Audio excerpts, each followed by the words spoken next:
All right, so our last review of the day is going to be for the film Ultraman Rising. It is the animated film that is on the platform Netflix there. It is supposed to be kind of more of a, what I understand, a reboot in a sense of the Ultraman series. I know of Ultraman, but I'm not familiar with the lore of Ultraman. What Look, man, about there you? are 44 movies in this franchise and 60 and 40 something TV series and 40 some video games. That this franchise has a long legacy. Mm, okay, it's that long. Okay, Yeah, this thing has been going on since the 60s. wow.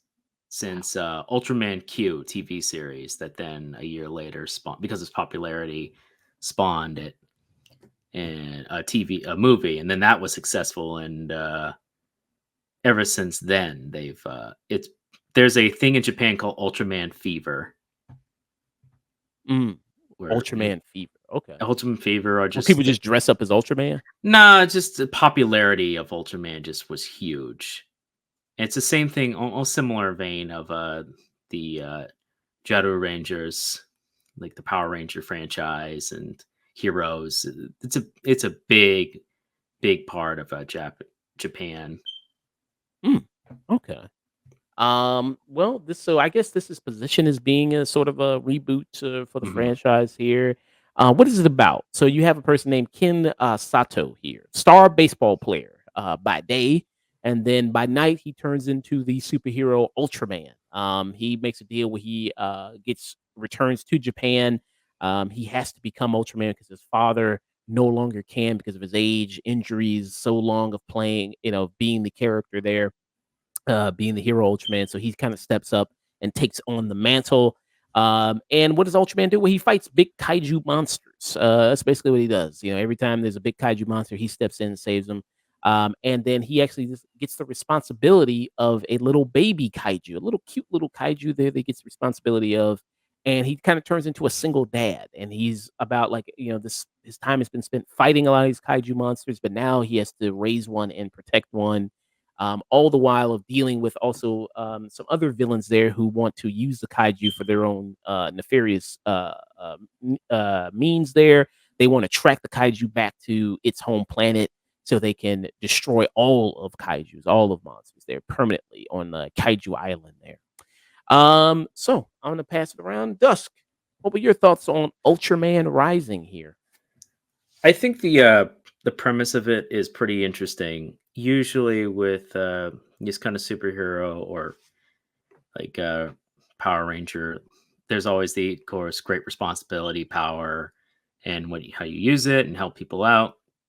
And then this one, we get a similar what we've seen in other shows or television of someone who may be irresponsible or not up to the power. But the way they handle this right off the bat is interesting. He clearly comes from a loving family. It kind of reminded me of Hero 6, Okay. where they have this strong family dynamic, and a figure in that family is no longer in the picture, and that created a divide in the family dynamic. And he's now asked to be in a position he didn't necessarily want to be in, and so because of that, it puts him in difficulty and against his father, who was the previous Ultraman. And he it's basically a movie of like what's your priorities, how much family can impact you, and what's really important in the end, and how you deal with also grief and loss, and fairly good messages, fairly strong messages actually coming out the gate with it. The writing was pretty strong. It didn't feel kiddie really at first. It just felt there's some lighthearted moments in it, but it didn't insult the viewer's intelligence.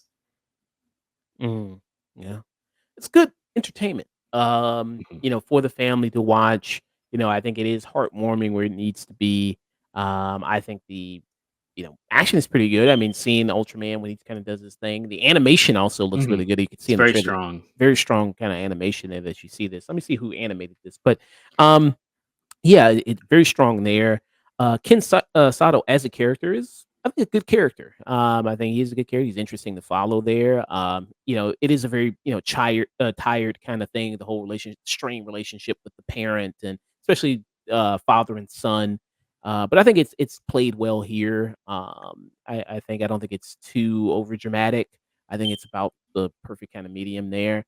Um, why exactly everything kind of fell out, I think maybe you coulda used some more time spent to that, like, more detail there, why Mhm. exactly everything kinda fell out, or, and why, he has such resentment, there. I mean, I guess you could see it there, but just if they spent a little bit more time with it, I think it would've worked there, for that. And then also it's I mean, hey, I mean, this is gonna sell a lot of plushies. If they were to sell plushies of the little baby kaiju, it would do gangbusters there if they were able to do that. Because it is cute. This little kaiju, little baby creature is cute, and to see him kind of raise it is pretty cute there as well. And yeah, I think kids are kind of gonna love it for that.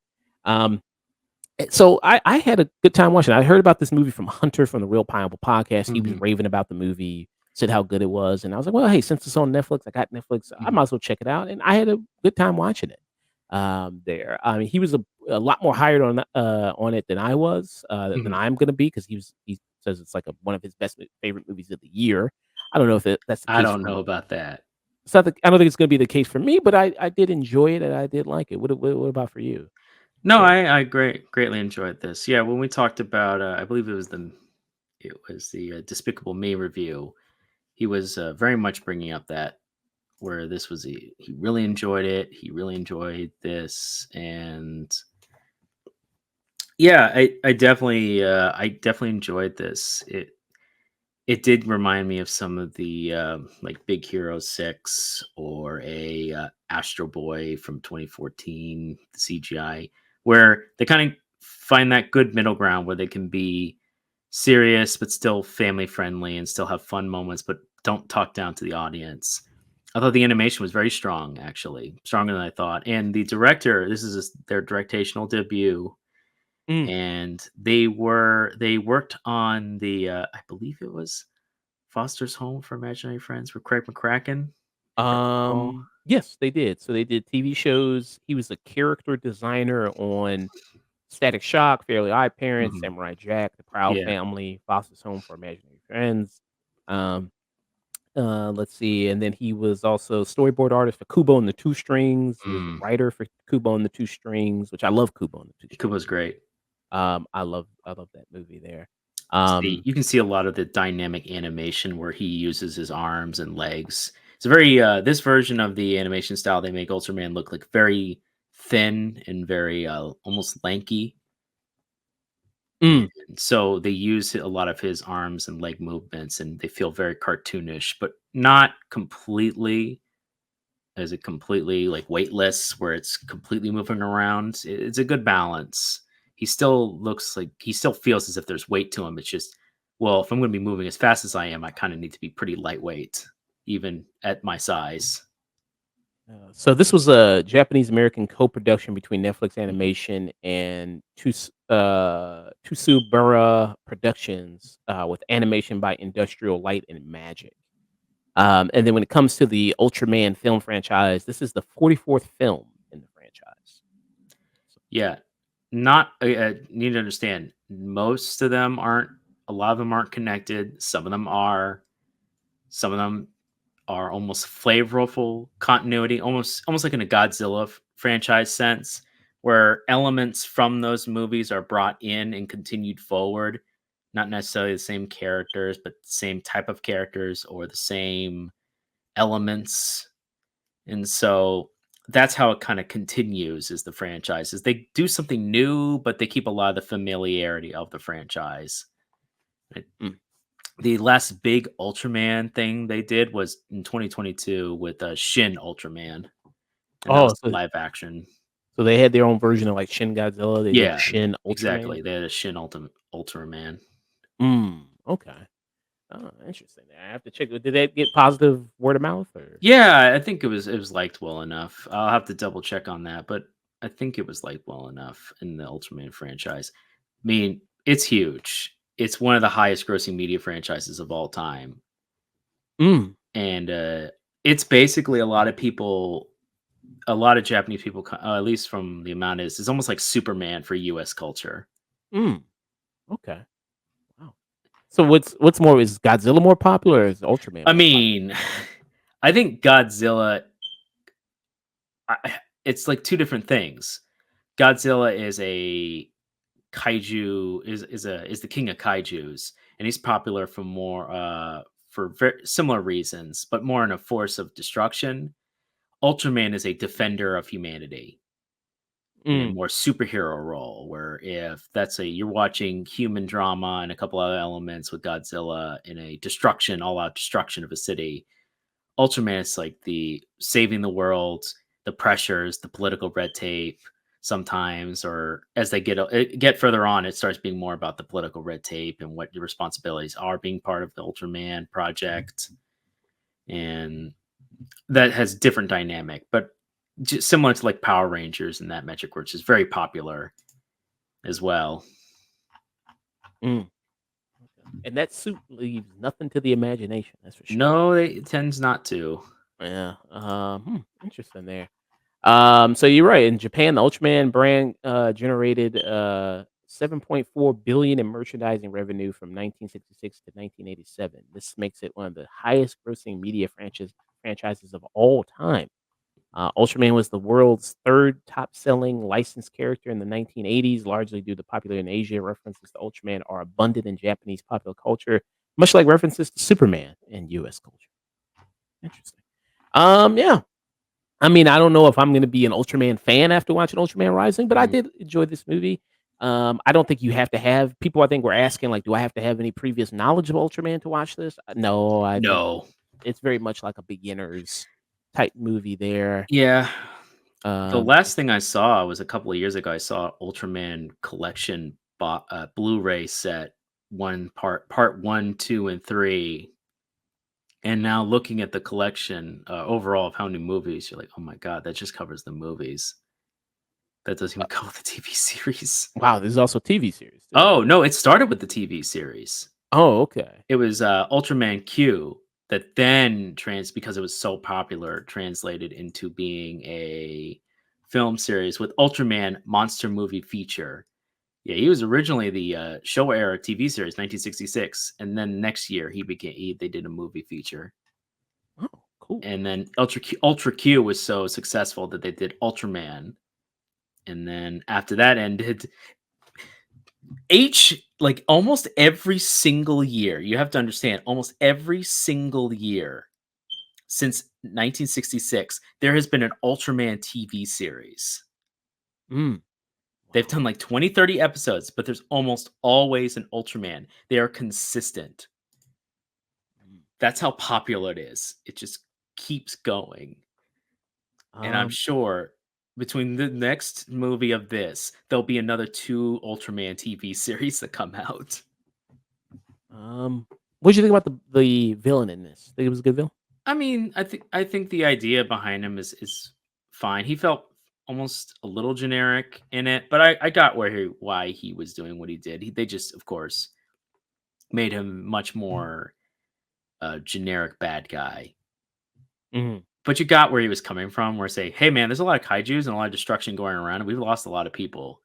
Yeah. Uh, we just need to just eliminate the kaijus and Once and for all, once yeah. and for all, just be done with this. And Ultraman's more of a guardian of the planet, more guardian of humans, and also in a way like, I don't want to fight you, the kaijus. They're usually territorial or misunderstood. It's a very different look at the kaijus. Mm, okay. Yeah. Voice performances, humor, got anything to say about that? I think it actually did a good balance between the two. I was worried because usually in these kind of movies, they might stick to the more aggressive humor where it's just all focused on the jokes. But there was enough on it where you felt where characters were coming from and their frustrations, especially I think for the English voice acting, because that's what I listened to. I think Christopher Sean, who voices Ken, I think he does a very strong job. He does a good job uh, trying to be play off his aloofness or with bravado, but ultimately being a very hurt person who just doesn't has a very strained relationship with his family, and he's Mm, trying to figure out how to find a balance. It's also you understand where he's coming from because he has a dream, and being Ultraman is interfering in that dream. mm, yeah. Wants to be a star baseball player. Wants to be Yeah, a baseball he's player. so close. He was so close in the beginning of the movie. He leaves the championship for winning for America. He leaves it. They're that close to the championship in America, and then comes back to Japan. And this is the cast. They see this is yeah. The actor on the far left is the actor who plays Ken Sato there. Oh yeah, again Watanabe, Yeah, Gede Watanabe. and that's the father on the far right there. Yeah. And then in the middle is the mother, Tamlin Tomato there, who is the love interest in Karate Kid 2. She was Hmm. yeah, and still looks really good. Oh Still no, looks she's great. gorgeous. Gede Watanabe, by the way, he's been in movies all the way up. He was he's Cooney from UHF, if you even remember that movie, that Oh, comedy movie. okay. He's And the "You're all stupid, so stupid." That's him. oh, okay. That Interesting. from the Weird Al movie. Yeah, all the way back. Gen Watanabe, he was in 16 Candles. He also voiced the if his voice sounded a little familiar, he voiced Ling in Mulan, the animated movie. Oh, okay. He's Interesting. the tall, thin guy, and which he's reprised pretty much every single time. So even in Kingdom Hearts, he reprised the role of Ling. Nice. Yeah, and I like how he's even wearing the same fit as the Oh dad. yeah, He's getting kinda I guess they must have just based on his outfit off of him. I mean, why not? I mean, that is an old man fit, the bucket hat with the Oh vest yeah. on, very old man fit there. So what will be your final thoughts? What will be your rating, man, for I think Ultraman? this is a strong movie. This is a strong family movie. It was a good movie overall. It has lighthearted moments, but they don't take away from the effects and the animation of the movie. I think this is the kind of movies you should be showing if you're going to be showing bringing your kids to the theaters. Or if this came out, I think this would have done actually pretty well in theaters. But it's more accessible in Netflix form. I think that's just fine. So yeah, I think you should. If anyone is, even if they're not a fan of Ultraman, which I really was, didn't know too much about it. Now I'm kind of interested in taking that dive. I've always been a huge Godzilla fan, and I've watched some Gamera, and I've watched some other stuff. But I might check out more Ultraman stuff because of this. Yeah, so I got to give this a strong tune in, very strong tune in. Mm, okay, nice. I think I'm right there with you. I give it a tune in, strong tune in as well. I thought it was pretty enjoyable, good entertainment there. Something you can sit at home watch. It is on Netflix right now. If people wanted to check it out, I recommend it. I think it is good for families. Um, there to watch. Out of the animated movies that came out this year, I think this is my second favorite one. I think. Mm. I think it's right there behind Inside Out 2. But I mean, how do you think it's been for family entertainment when it comes to movies this year so far? Finally, they're getting something good. They've got this. They got Inside Out 2. I think they've been a little parched for it for a little while. Mm, yeah. So I mean, I think this year animation wise has been a little rough. I mean, there's been things like Kung Fu Panda 4, which was Yeah, that. disappointing.